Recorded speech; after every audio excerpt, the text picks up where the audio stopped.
এক নাগাড়ে প্রায় 21 দিন কৃষি বন্ধ, শিল্প বন্ধ, ব্যবসা বন্ধ, পরিবহন বন্ধ, আয় উপার্জন বন্ধ। কোভিডের আগে অর্থনীতির ক্ষেত্রে যে নেমে আসা আক্রমণ, তাতে সাধারণ মানুষের জীবনে যে সংকট তৈরি করেছিল, এটা আরও গভীর থেকে গভীরতর হতে থাকে। এতে দুটো দিক, একটা যেমন অর্থনৈতিক দিক থেকে, অপর দিক থেকে এই কোভিডের আক্রমণ থেকে মানুষকে রক্ষা করার জন্যে সরকারের তরফ থেকে স্বাস্থ্য পরিষেবার যে উন্নয়ন ঘটানো এবং প্রাথমিক যে গুরুত্বপূর্ণ পদক্ষেপগুলি গ্রহণ করা দরকার, সেগুলো সরকার গ্রহণ করছিল না।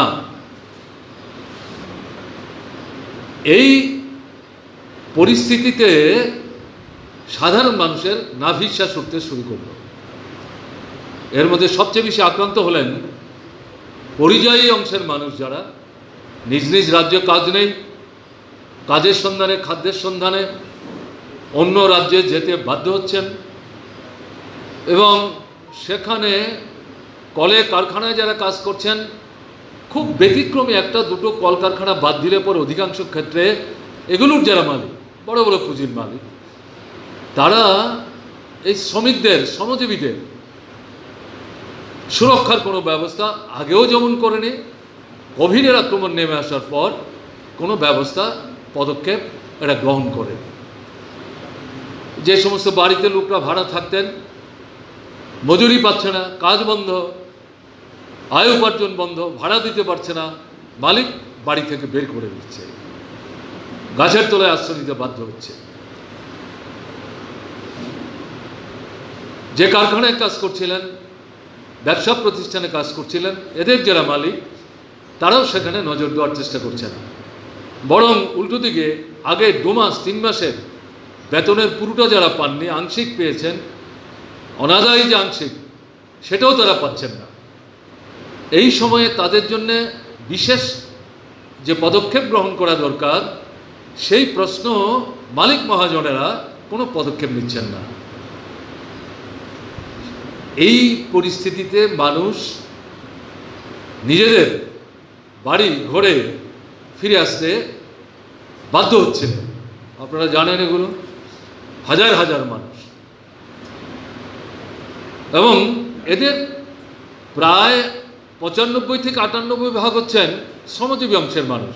আরও গভীরে যদি তথ্য অনুসন্ধান করা যায়, দেখা যাবে এদের একটা বড় অংশ একটা সময়ে কৃষির সাথে যুক্ত ছিল। হয়তো নিজেদের ছোটোখাটো কিছু জায়গা জমি ছিল, এগুলো হয় বন্ধক দিয়েছেন, ফেরত পাচ্ছেন না, ফেরত দিতে পারছেন না, অথবা বিক্রি করে দিয়েছেন। শেষ পর্যন্ত শ্রমজীবীদের দলে নিজেরা ভিড়েছেন এবং কাজের সন্ধানে বাইরে যেতে বাধ্য হয়েছেন। এরা এরকম জটিল পরিস্থিতিতে নিজ নিজ রাজ্যে বাসস্থানে ফিরে আসতে চাইছিলেন, সরকার কোনো উদ্যোগ গ্রহণ করছে না। শত শত কিলোমিটার না, হাজার হাজার কিলোমিটার। বহু চাপের পর জাতীয় স্তরে যখন দাবি উঠল শ্রমিকদের জন্য রেলগাড়ি চালু হলো, এর আগেই দেখা গেল এই রেল লাইনের উপর দিয়ে হাঁটতে গিয়ে, কারণ রাস্তাঘাট ঠিক চেনেন না, এটা ধরে ধরে হয়তো বুঝতে পারবেন, এরকম তার উপর দিয়ে হাঁটতে গিয়ে প্রচুর মানুষ বেঘুরে মারা গেছে। রেলগাড়ি চালু হলো, কিন্তু রেল কর্তৃপক্ষ বা সরকারের দিক থেকে এদের ভাড়া ইত্যাদি মিটিয়ে দেওয়ার কোনো চেষ্টা নাই, খাদ্য সামগ্রীর কোনো ব্যবস্থা নাই। এমনকি রেল কর্তৃপক্ষ রেলের ভেতরে পানীয় জলের পর্যন্ত ব্যবস্থা করে।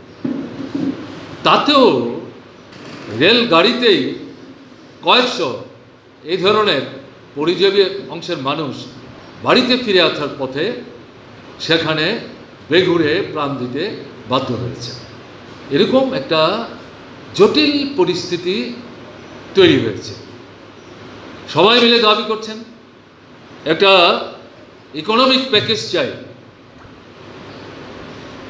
কৃষি বন্ধ, শিল্প বন্ধ, ব্যবসা বন্ধ, পরিবহন বন্ধ, আয় বন্ধ, উপার্জন বন্ধ, অনাহার অর্ধাহার। এই মানুষদের বাঁচাবার জন্য এবং অন্যদিকে চিকিৎসার জন্যে স্বাস্থ্য যে পরিষেবা, এর প্রায় 85 থেকে 90 বেসরকারি পুঁজির হাতে তুলে দেওয়া হয়েছে। তারা কোনো ফিলান্থ্রপিক অ্যাটিটিউড নিয়ে এই হাসপাতাল স্থাপন করেছেন ঘটনা তা না, পুঁজি বিনিয়োগ করে যা পুঁজি বিনিয়োগ করেছেন তার দ্বিগুণ মুনাফা অর্জনের জন্য এগুলোকে তারা ব্যবহার করছেন।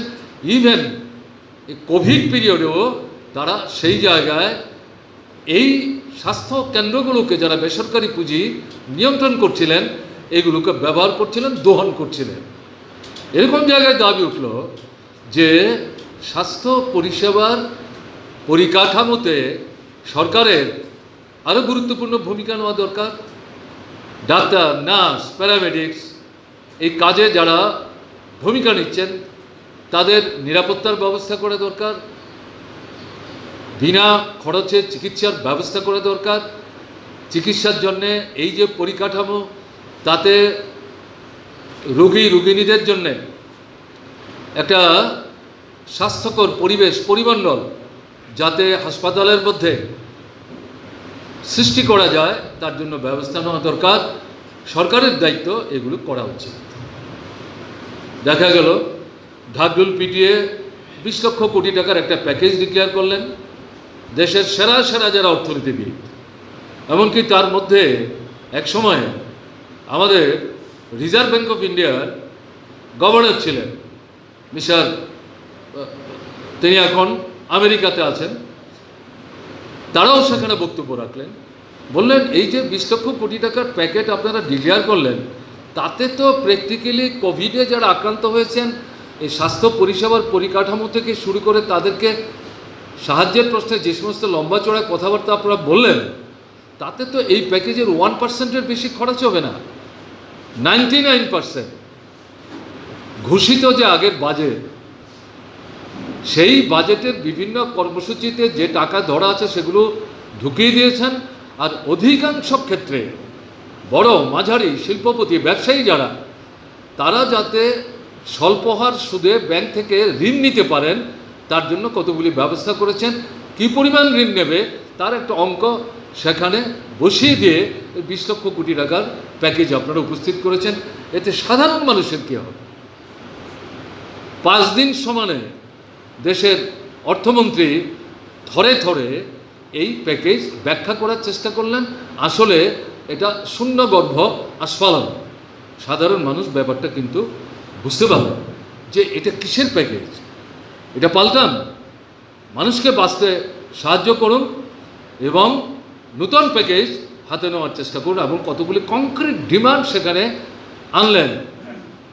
সরকার বদলাবার কথা কেউ বলেনি, সমাজতন্ত্রের কথা কেউ বলছে না, পুঁজিবাদ ধ্বংস করে এই স্লোগানও তখন কেউ তুলেনি।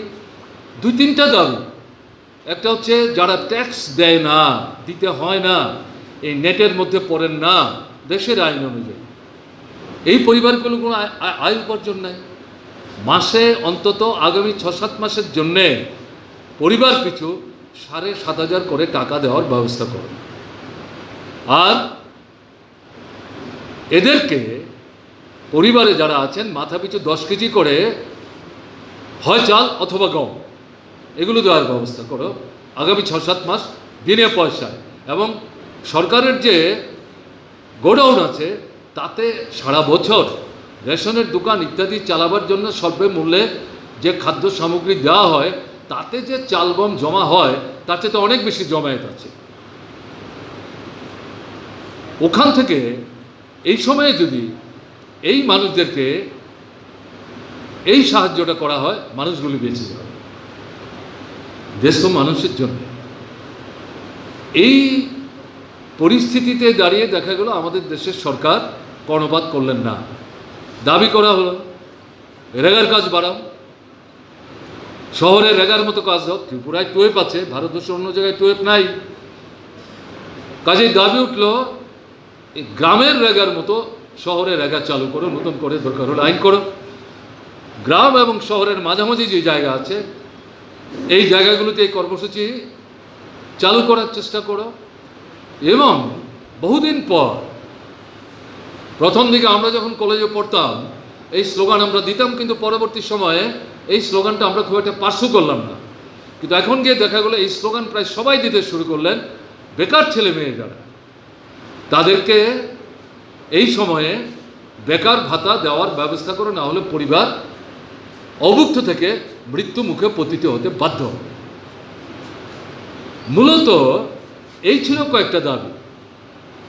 দেখা গেল ভারত সরকার এই দাবিগুলি কার্যকরী করার কোনো চেষ্টা করল না, বরং উল্টো দিকে অর্থনীতির ক্ষেত্রে আরও বড় ধরনের আক্রমণ তারা নামিয়ে আনার জন্যে একটার পর একটা বলা যায় যে অত্যন্ত অমানবিক পদক্ষেপ নিতে শুরু করলো। তার মধ্যে প্রধান যেটা, সেটা হচ্ছে পাবলিক সেক্টর আন্ডারটেকিং, রাষ্ট্রীয় সম্পদ একের পর এক জলের দামে বেসরকারি পুঁজির হাতে দেশি বিদেশি তুলে দিচ্ছে। এবং এতে দিতে গিয়ে দেখা যাচ্ছে যে স্ট্র্যাটেজিক যে সেক্টর, যেমন ধরুন আমাদের দেশের বৈদেশিক আক্রমণ থেকে দেশকে রক্ষা করার জন্য, তার সভরেন্টি মেনটেন করার জন্য যদি যুদ্ধ বেঁধে যায়, সেই যুদ্ধের যুদ্ধাস্ত্র তৈরি করতে আমাদের যে সমস্ত কলকারখানাগুলো আছে এগুলো পর্যন্ত বিদেশি পুঁজির হাতে বলা যায় তাদের মুনাফা অর্জনের জন্য, লুটের জন্য তুলে দেওয়ার ক্ষেত্রে সরকার এমন ব্যবস্থা করলেন একেবারে ভারতবর্ষের দরজা জানালা সমস্ত খুলে দেওয়া হলো। অন্যদিকে লকডাউন প্রথম পর্যায়ে, পরের পর্যায়ে, তারপরে এমন সমস্ত বিধিনিষেধ তারা আরোপ করতে শুরু করলো, মিছিল করা যাবে না, মিটিং করা যাবে না, জমায়েত হওয়া যাবে না, ডেপুটেশন দেওয়া যাবে না, ডেপুটেশন লওয়ার দায়িত্বপ্রাপ্ত কোনো লোকজন নাই, কথা কার কাছে বলবে? অর্থাৎ কোভিডের আগে গণতন্ত্রের উপর যে আক্রমণ, কোভিডের সময়ে অর্থনীতির ক্ষেত্রে আক্রমণ যেমন তীব্র থেকে তীব্রতর হচ্ছিল, গণতন্ত্রের উপরে কিন্তু আক্রমণ তীব্র থেকে তীব্রতর হতে শুরু করলো। এবং মূল লক্ষ্যটা হচ্ছে যাতে বড় পুঁজি, কর্পোরেট সেক্টর, মাল্টিন্যাশনাল কর্পোরেশন, দেশি বিদেশি, তাদের যাতে মুনাফায় কোনো টান না ধরে। ক্লাস আউটলুক, ক্লাস ইন্টারেস্ট, এই পরিস্থিতিতে দেখা যাচ্ছে 6 মাস হয়ে গেছে ভারতবর্ষে আমাদের যে জীবনশৈলী কোভিডের কারণে, এটার মধ্যে একটা পরিবর্তন ঘটেছে। এটা কতদিন চলবে আমরা কেউ বলতে পারছি না। এবং যতক্ষণ পর্যন্ত ভ্যাকসিন না বেরোচ্ছে, প্রকৃত ঔষধ না বেরোচ্ছে, ততক্ষণ পর্যন্ত আমার আপনার বেঁচে থাকার কোনো নিশ্চয়তা নেই। একদিকে কোভিডের আক্রমণ, আরেকদিকে হচ্ছে অর্থনৈতিক আক্রমণ। কাজে এরকম পরিস্থিতিতে মানুষ বেরোতে শুরু করেছেন নূতন জীবনশৈলীকে অনুসরণ করে।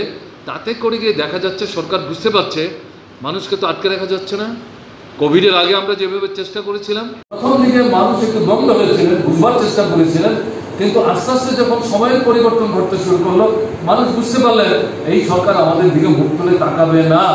এরা একচেটিয়া পুঁজি, কর্পোরেট এবং মাল্টিন্যাশনাল কর্পোরেশন, তাদের স্বার্থ রক্ষা করার জন্য আমরা চিলিচেপটা হয়ে গেল, এদের আমাদের কথা শুনবার জন্য সময় লেগে। এই পরিস্থিতিতে কিন্তু আন্দোলন নতুন একটা চেহারা নিতে শুরু করলো। এই জায়গায় আবার নূতন পদ্ধতিতে ধর্ম, বর্ণ, সম্প্রদায়কে ভিত্তি করে ডিভাইড এন্ড রুল, এটা তারা আবার বারবার একের পর এক পদক্ষেপ নিতে শুরু করে। অর্থাৎ পরিস্থিতিটা খারাপ থেকে খারাপ দিকে যাচ্ছে। আমাদের রাজ্যের পরিস্থিতি এর থেকে আলাদা কিছু মনে করার তো কোনো সুযোগ নেই। আমরা 2018 3রা মার্চ ফল ঘোষণা হয়েছে, তখন কিন্তু মন্ত্রিসভা তৈরি হয়নি, কিন্তু বিকেল 3টে থেকে গণতন্ত্রের উপর আক্রমণ নেমে আসতে শুরু করে। মন্ত্রিসভা তৈরি হয়, বলা যায় মুখ্যমন্ত্রী বুলডোজার নিয়ে প্রধান বিরোধী দল তার অফিসের উপর ঝাঁপিয়ে পড়ল, একটার পর একটা পার্টি অফিস ভাঙতে শুরু করবে, বল উৎসবের মধ্যে। স্বাভাবিক, তার দলের যারা সাধারণ সমর্থক, তাদের মধ্যে একটা অংশ দুর্বৃত্তপনায় বলা যায় পারদর্শী, এদের কাঁধে ভর করে মানুষের একটা অংশকে বিভ্রান্ত, তাদের ঘোষিত অর্থনৈতিক কর্মসূচি আরেকদিকে চাপ, তারা সাফল্য অর্জন করেছে, এরা উৎসাহিত, এই আক্রমণ বাড়তে শুরু করবে। মিছিল করা যাবে না, মিটিং করা যাবে না, অফিস খোলা যাবে না, বাড়ি ছাড়তে বাধ্য করছে, দৈহিকভাবে আক্রমণ করছে, সম্পদ সম্পত্তি লুট করছে, অগ্নিসংযোগ করছে, গ্রাম ছাড়া করছে, এলাকা ছাড়া করছে, রাজ্য ছাড়া করছে। চিকিৎসার জন্য হাসপাতালে যাওয়া যাচ্ছে না, থানায় গিয়ে অভিযোগ করা যাচ্ছে না, অভিযোগ করলে পর অনেক থানা নিতে চাইছে না, যে সমস্ত থানা নিচ্ছিল অভিযোগ করার পর ফিরে আসার পর আবার আক্রান্ত হচ্ছে। একদিকে থানেদারদের উপর চোখ লাগানো, আরেকদিকে সাহস করে যারা অভিযোগ করলেন তাদের উপর পুনরায় আক্রমণ, মেয়েদের উপর আক্রমণ, কন্যা সন্তান, শিশু,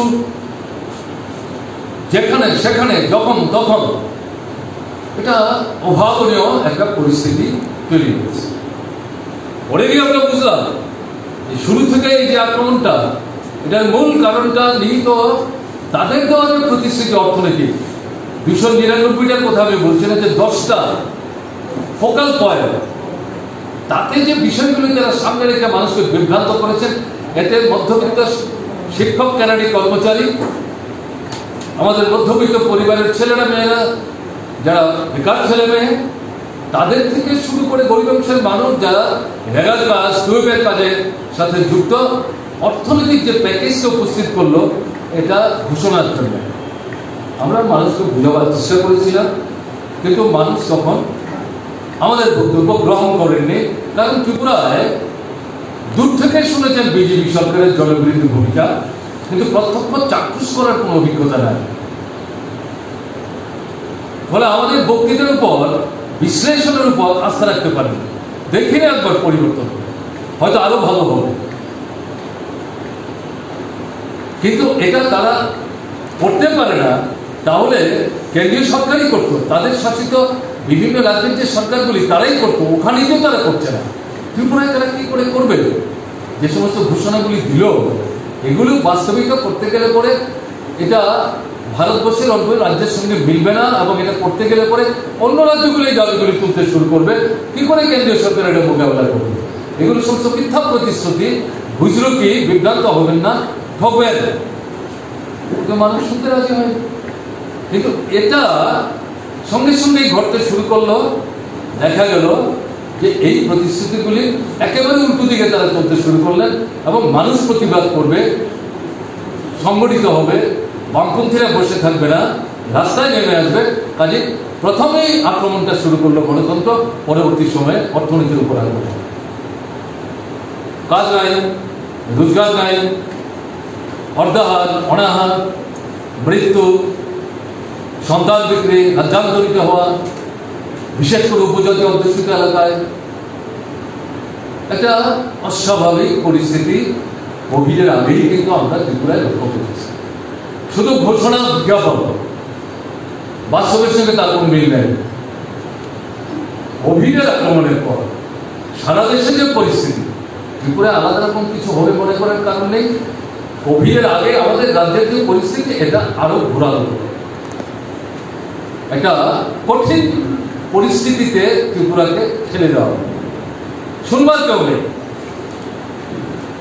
এবং এই পরিস্থিতির মধ্যে একটা সময় অতিবাহিত হওয়ার পর আক্রান্ত হয়েও লাল ঝান্ডা নিয়ে এই ত্রিপুরার শ্রমিকরা, কৃষকরা, যুবকরা, ছাত্ররা, মায়েরা, বোনেরা,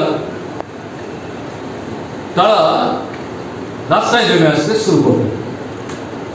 শিক্ষক, ক্যাডারি কর্মচারী, তাদের উপর আক্রমণের খড়গ ঝুলছে। এই পরিস্থিতিতে বামফ্রন্ট শাসনে তারা যে পদ্ধতিতে তাদের দাবি দেওয়া, গণতান্ত্রিক অধিকার রক্ষা করার জন্য সংগ্রাম ইত্যাদি করতে পারতেন, এটা করার মতো পরিস্থিতি পরিমণ্ডল নেই।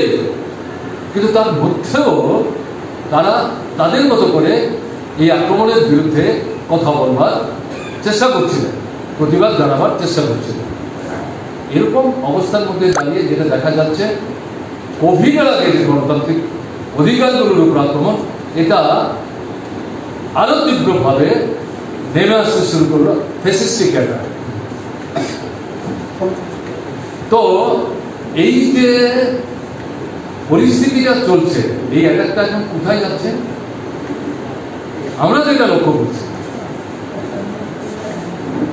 এর শুধু বামপন্থীদের বিরুদ্ধে আক্রমণ ঘটনা তা না। আমরা প্রথম থেকে বলছিলাম এখন বাম দক্ষিণ বাছাই হচ্ছে না, কারণ ক্ষুধা পতাকার রং দেখে না,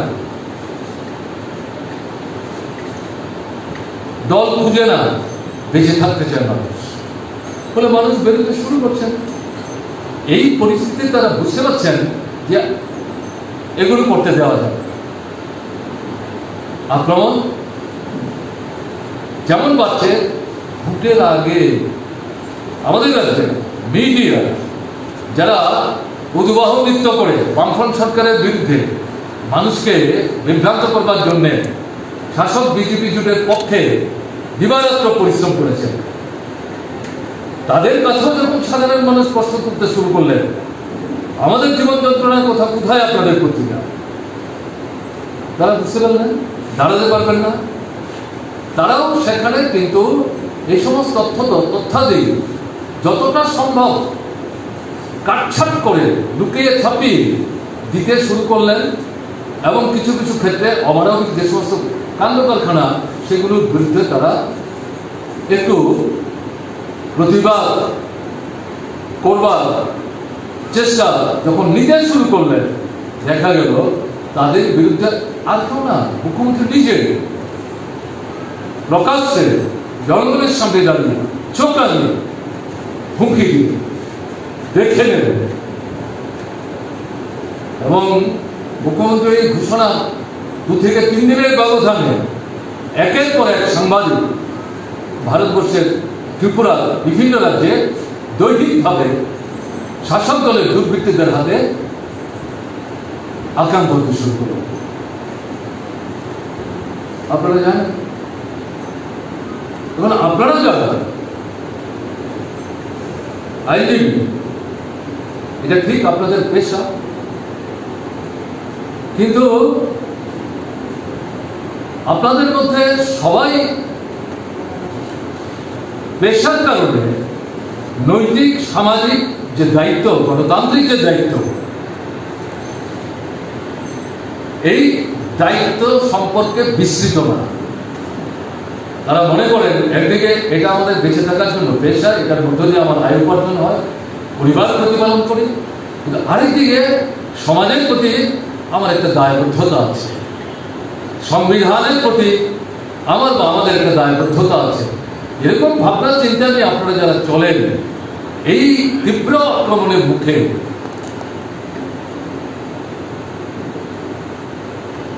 আপনারা একাংশের মানুষের পক্ষে কত পয়সা করে দেওয়া হচ্ছে, অন্যায়ভাবে আক্রান্ত হচ্ছে, লুট হয়ে যাচ্ছে, জমি দখল করে দিচ্ছে, মেয়েদের উপর অত্যাচার হচ্ছে, প্রতিবাদ করতে পারছেন না, পুলিশ নীরব দর্শক কাঠপুতুলের মতো, শাসক দলের হাতে দাবার ভোরের মতো। আইন কোথায়, শৃঙ্খলা কোথায়?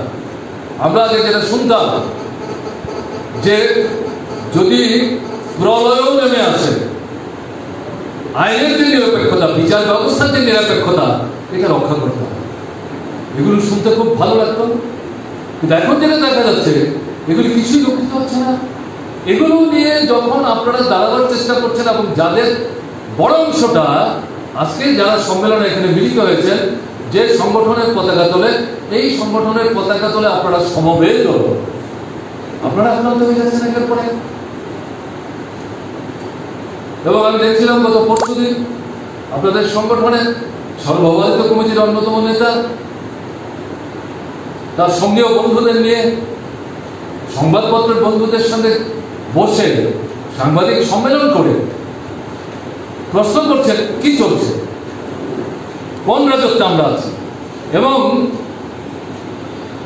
অ্যাডভোকেট বলছেন, আমরা অনেক আগেই বলেছি আইন নাই, এটা জঙ্গলের শাসন। অ্যাডভোকেট বলছেন এ তো জঙ্গলের শাসনের চাইতেও খারাপ। তাহলে পরিস্থিতিটা কি দাঁড়ালো? এটা আর নতুন করে বিশ্লেষণ করার কিন্তু কোনো প্রয়োজন নাই। এই যে আক্রমণগুলো নেমে আসছে সারা দেশে এবং ত্রিপুরায়, এক যাত্রায় পৃথক ফল হবে না। আরএসএস ডিক্টেটেড বিজেপির নেতৃত্বে কেন্দ্রের সরকার চলছে। সেই আরএসএস বিশ্ব হিন্দু পরিষদ বজরং দল বিজেপিকে সামনে রেখে ত্রিপুরায় ঝাঁপিয়ে পড়েছিল।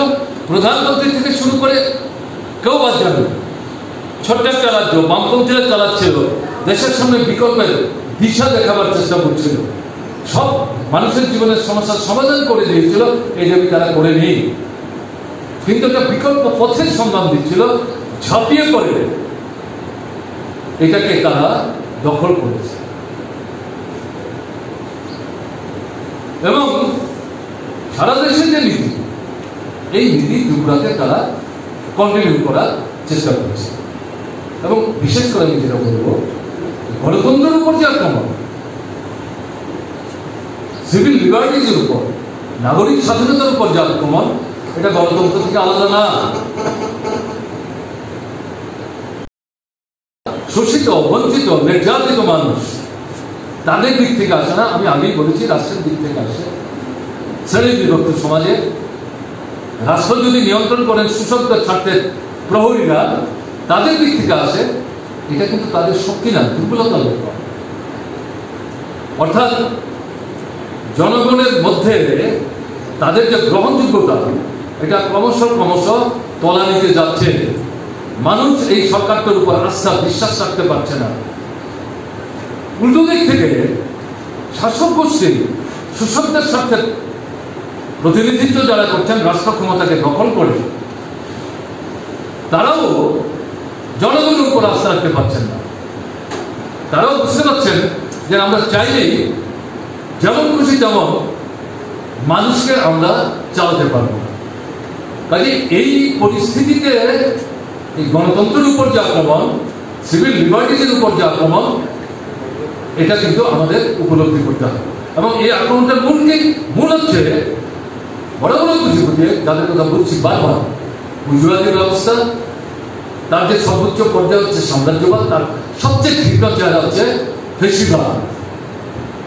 তাহলে এদের মূল লক্ষ্য হচ্ছে এই শোষণ, প্রফিট ম্যাক্সিমাইজেশন, এটা মেনটেন করতে হবে উন্নতি যাতে ক্ষুণ্ণ না হয়। এবং ফেসিবাদের যখন শুরু হয়, ইটালিতে যখন শুরু হয় মুসলিনের নেতৃত্বে, পৃথিবীর মানুষ ফেসিবাদ তখন ভালো করে বুঝতেন না। ওখানে শুরু হয়েছিল, তারপরে এটা ছড়িয়ে পড়েছে জার্মান, ফ্রান্স, অন্যান্য জায়গাগুলিতে, জাপান। আমি ওগুলিতে যাচ্ছি না। টার্গেটটা কি ছিল? টার্গেটটা ছিল ক্যাপিটাল এবং লেবার, এটার মধ্যে যে কন্ট্রাডিকশন, এই কন্ট্রাডিকশনটাকে মিনিমাইজ করো। এবং মিনিমাইজ করার মূল লক্ষ্যটা হচ্ছে পুঁজির স্বার্থ রক্ষা করা। পুঁজির স্বার্থ রক্ষা করে মিনিমাইজ করতে গেলে পর লেবার তার স্বার্থ রক্ষা করা যাবে না। এবং এই জায়গাতেই সামাজিক অংশের মানুষ যারা, তাদেরকে পিছিয়ে বাঁধবার জন্য যে আগলি ফেসিস তাদের কাজেই এটা বুঝতে হবে, শোষণকে রক্ষা করার জন্য, শোষকদের স্বার্থ রক্ষা করার জন্য, রাষ্ট্রশক্তি মানুষকে দমিয়ে রাখবার জন্য, তাদের লড়াই সংগ্রামকে প্রতিহত করার জন্য গণতন্ত্রের উপর আক্রমণ করে, এটা শাসকদের শক্তি না, দুর্বলতা। এই পরিস্থিতিতে দাঁড়িয়ে আপনারা এই যে অ্যাডভোকেট বন্ধুরা ব্যবহার করবে আপনাদেরকে, আপনারা কিন্তু part and parcel of the intelligentsia of our society. এবং ইন্টেলিজেন্সিয়া লার্জলি মিডল ক্লাস, তারা হচ্ছেন সোসাইটিতে ওপিনিয়ন বিল্ডার, সংখ্যায় বেশি। এরা যদি সঠিক পদক্ষেপ নিতে শুরু করে, ন্যায়কে ন্যায়, অন্যায়কে অন্যায়, বিকল্প পথের চিন্তা মাথায় রেখে মানুষের মধ্যে যাওয়ার চেষ্টা করে, পরিবেশ পরিমণ্ডলের মধ্যে কিন্তু একটা দারুণ পরিবর্তন আনার ক্ষেত্রে এটা গুরুত্বপূর্ণ সহায়ক অবস্থা তৈরি করতে পারে।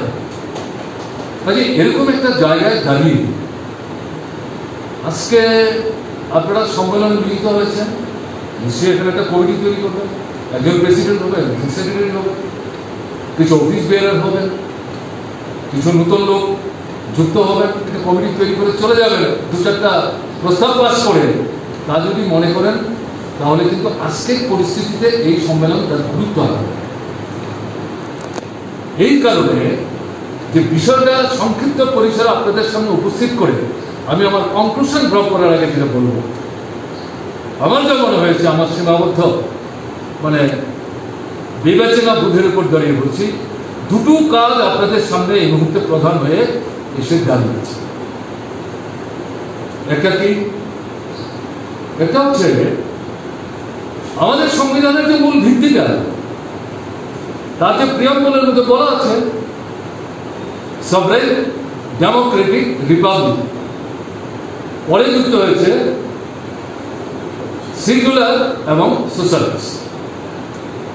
কনস্টিটিউয়েন্ট অ্যাসেম্বলিতে এই সংবিধান যখন চূড়ান্ত হয় তখন কিন্তু অ্যাসেম্বলির মেম্বারদের অনেকেই প্রশ্ন তুলেছিলেন, আমরা ক্যাটাগরিক্যালি আমাদের প্রিয়াম্বলের মধ্যে কেন এই সিঙ্গুলার এই কথাটা যুক্ত করছি না, এবং আমাদের কান্ট্রি হচ্ছে কি union of the states, federal structure, তিনটা তালিকা তৈরি হয়েছে, কেন্দ্রের তালিকা, রাজ্যের তালিকা, যুগ্ম তালিকা। তাহলে আমরা কেন প্রিয়াম্বলের মধ্যেও এই কথাটা রাখছি না? Sovereign Democratic federal secular Republic, পরে সোশ্যালিস্ট যুক্ত হয়েছে, এগুলি রাখছি না কেন? তার জবাব দিতে গিয়ে আহমেদ সাহেব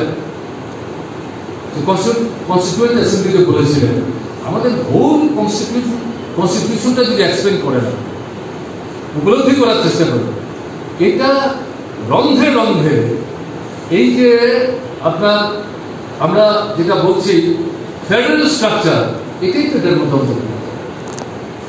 আমরা গণতন্ত্রের কথা বলছি, সিকুলারিজমকে বাদ দিয়ে কি করে গণতন্ত্র হবে, এটাই তো এখানে উল্লেখ করা আছে।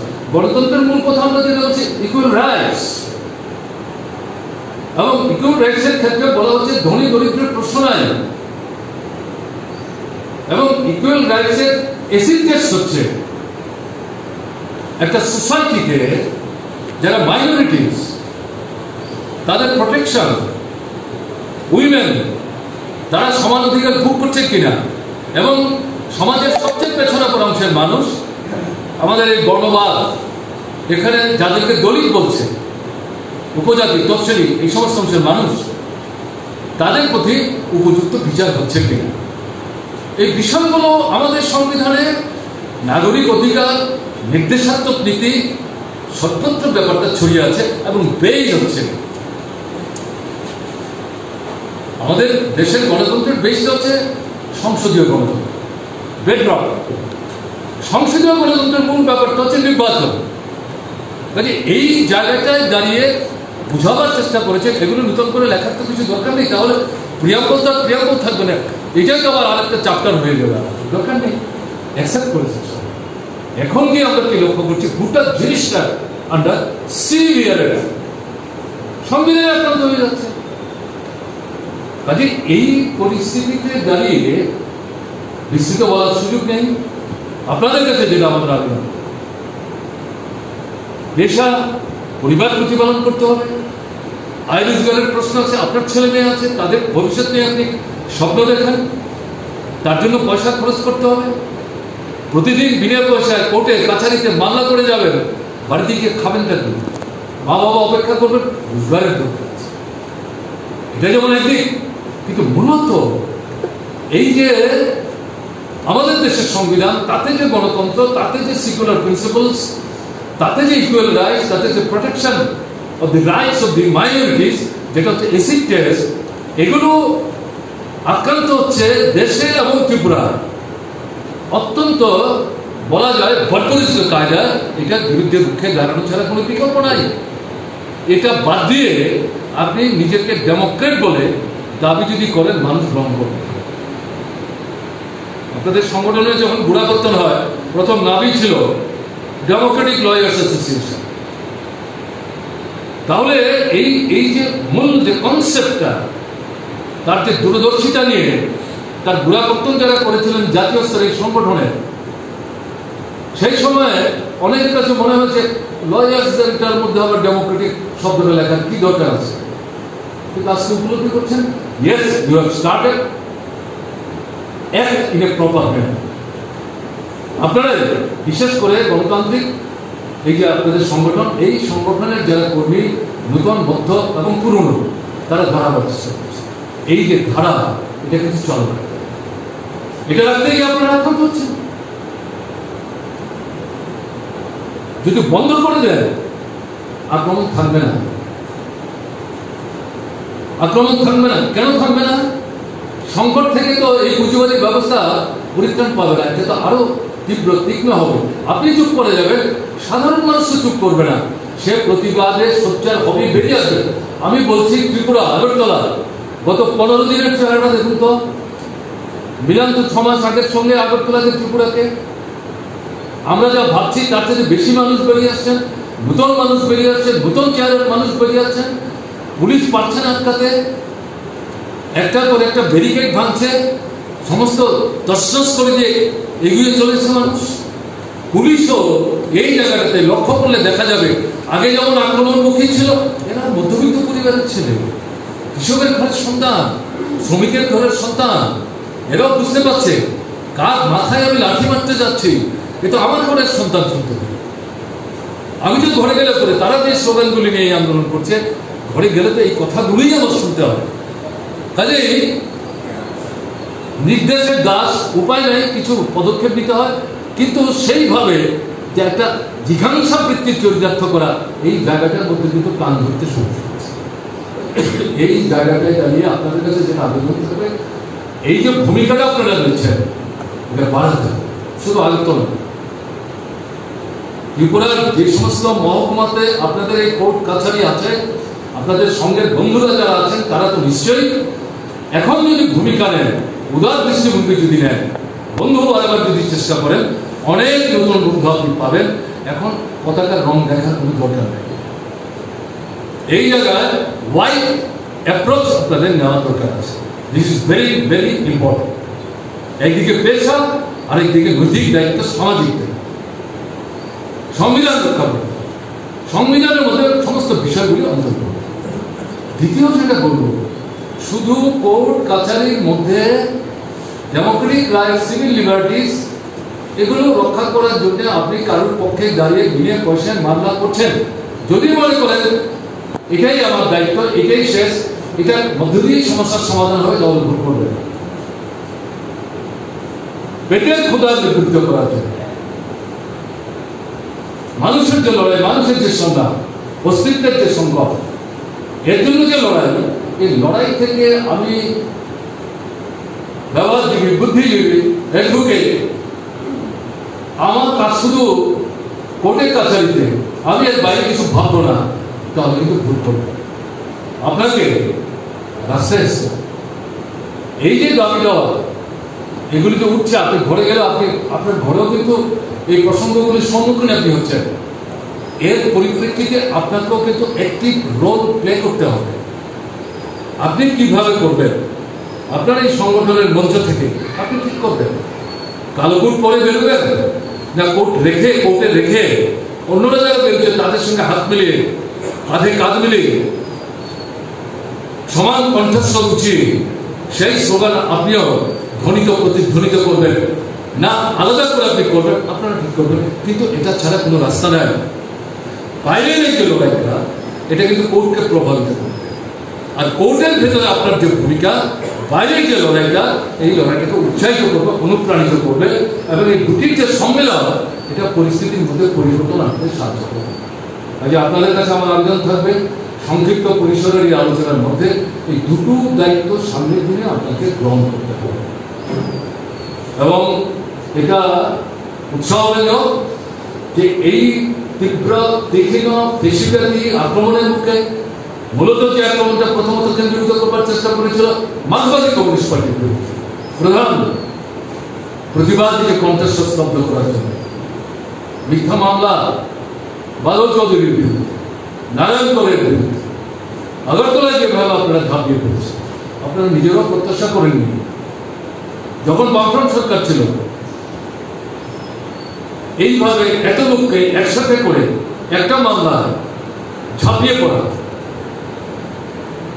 এটা কিন্তু দেখা যায়। এবং এটা এখন শুধু একজন দুজন নেতা নেত্রীর প্রশ্ন না, সাধারণ মানুষের ক্ষেত্রেও দেখা যাচ্ছে ব্যয়ভাবে ধরে থানায় নিয়ে গেলে দল বেঁধে মধ্যরাত্রিতে আপনারা ছুটে যাচ্ছেন। Wonderful situation, wonderful thing. আমি আপনাদের অ্যাপ্রিসিয়েট করছি। এটা পিঠ চাপড়ানো না, এটাই তো দেয়। কাজেই এই যে কাজটা করছেন এর মধ্য দিয়ে বোঝা যাচ্ছে যে আপনাদের ভাবনার মধ্যে, চেতনার মধ্যে একটা মৌলিক পরিবর্তন আসতে শুরু করেছে। এটাকে সংহত করুন এবং নূতনদেরকে সংগঠিত করার চেষ্টা করুন। এই সমস্ত শক্তিটাকে সমবেত করে you are part and parcel of the total democratic movement. এটা শ্রমিক হতে পারে, কৃষক হতে পারে, ক্ষেতমজুর হতে পারে, ছাত্র হতে পারে, যুবক হতে পারে, তফসিলি হতে পারে, ওবিসি হতে পারে, সংখ্যালঘু হতে পারে।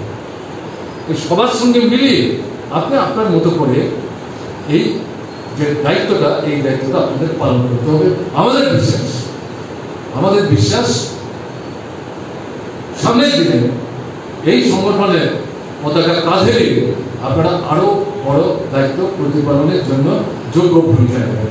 রাজ্য ছোট হতে পারে, সংখ্যায় আপনারা যারা অ্যাডভোকেট ভারতবর্ষের অন্য বড় বড় রাজ্যের তুলনায় কোনো জেলায় হয়তো ত্রিপুরার সমুদায় অ্যাডভোকেটের চাইতে অনেক বেশি অ্যাডভোকেট আছেন, কিন্তু এখানে এই যে সাহসী, ইতিবাচক, সদর্থক ভূমিকাগুলো আপনারা নিচ্ছেন ছোট্ট রাজ্যের পরিসরে, এটা কিন্তু বড় বড় রাজ্য যারা ভাবছে না, চিন্তা করছে না, তাদের চোখ খুলতে, কান খাড়া হতে সাহায্য করবে। এই জায়গায় আপনি আবার পথপ্রদর্শকের কিন্তু ভূমিকা নিজেকে অবতীর্ণ করতে পারেন। এই সুযোগ আপনারা কাজে লাগাবেন, এই বিশ্বাস ব্যক্ত করে সম্মেলনের সার্বিক সাফল্য কামনা করে আমি আমার কথা বলা শেষ করছি। আমাকে ডেকে এনেছেন, এই কথা বলার সুযোগ দিয়েছেন, তার জন্য উদ্যোক্তাদের আমি ধন্যবাদ জানাচ্ছি। আমি শেষ অবধি থাকতে পারবো না, আমার আরেকটা কর্মসূচি আছে। আমার কথা শেষের পরে আপনাদের কাছ থেকে আমি বিদায় নেব। ভালো থাকবেন, সাবধানে থাকবেন, সতর্ক থাকবেন, কিন্তু ভয় পাবেন। কোভিড বলে নিজেকে একেবারে সংকুচিত করে তালাবন্দি করে রাখবেন, তাহলে কিন্তু হবে না। এর মধ্যে ঝুঁকি নিয়ে সতর্কতা অবলম্বন করে বেরোতে হবে। ভালো থাকবেন, নমস্কার।